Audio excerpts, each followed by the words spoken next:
So why is player-facing roles important? And do you think you're giving anything up by doing player-facing roles?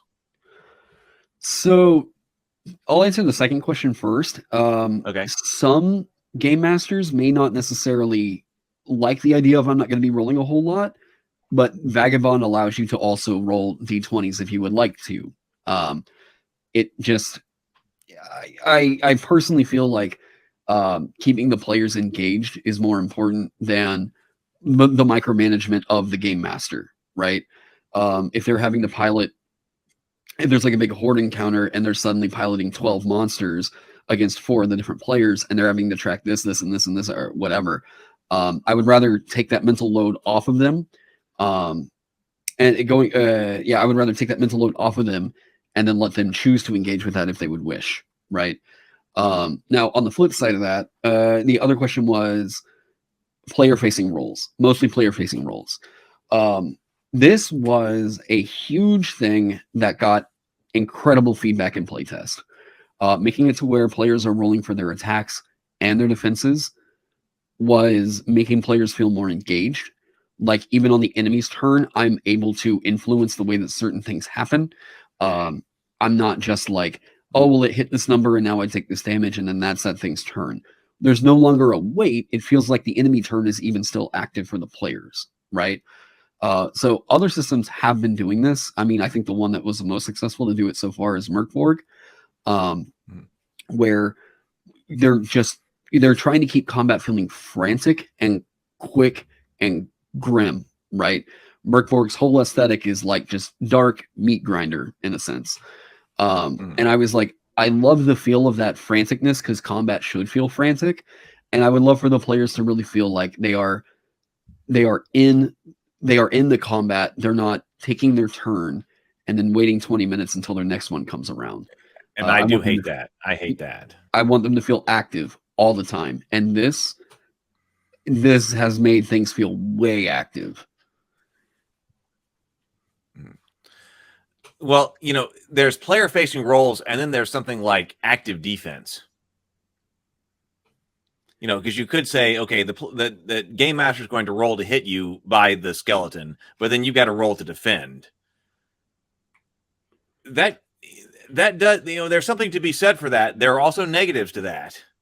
Right. But here you're not having the game master roll even to hit. You're just having the player roll to defend. Monsters are assumed to hit. We're looking at, with the combat system, where can we trim out unnecessary rolls? The big one right now that I'm currently trying to target is the interaction in which an enemy confirms a hit on a hero, and then that enemy rolls for damage, and then the hero is rolling for armor protection, and then they completely negate out the damage. So there's now been like 3 rolls to where nothing happened.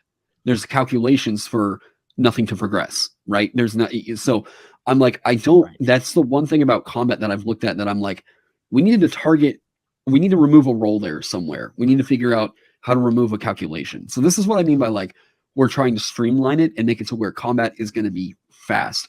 I'm trying to focus in on like even the smallest minutia of, I'm thinking of it like a speed runner. All right.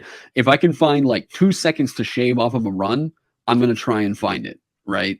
So this is one of those things that, like with armor reduction, doesn't really need to be down to a die. Could it be a flat modifier? Can we look at potential ways in which maybe it just hinders the damage roll and then they take the lower of the 2 rolls? Maybe something like that. Then this has been, people can see if they come and check out my live streams, because I watch playtests. If people upload it to YouTube, I watch it. And they can see kind of like how I'm taking the feedback on the game, and really where I'm trying to, well, I guess what my ethos is into how combat's going to be quicker, or how we're going to tackle the survival and exploration pillar of play, which is likely coming up as soon as everything with the Kickstarter wraps up.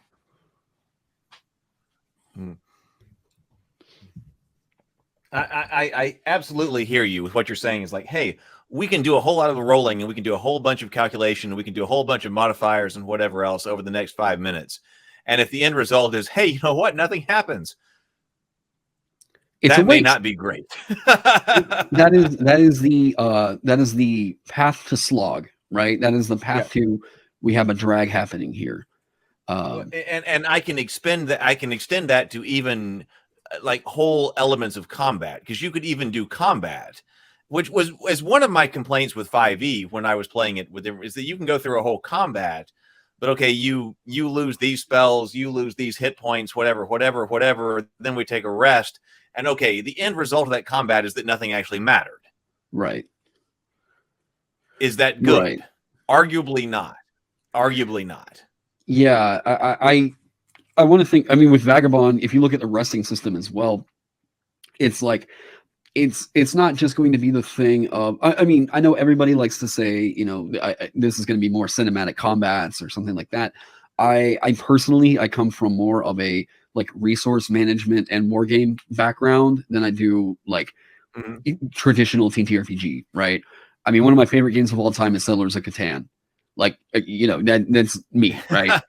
So, I even talked about in a live stream how like Catan influenced sorcerer and wizards like identities as a class, right?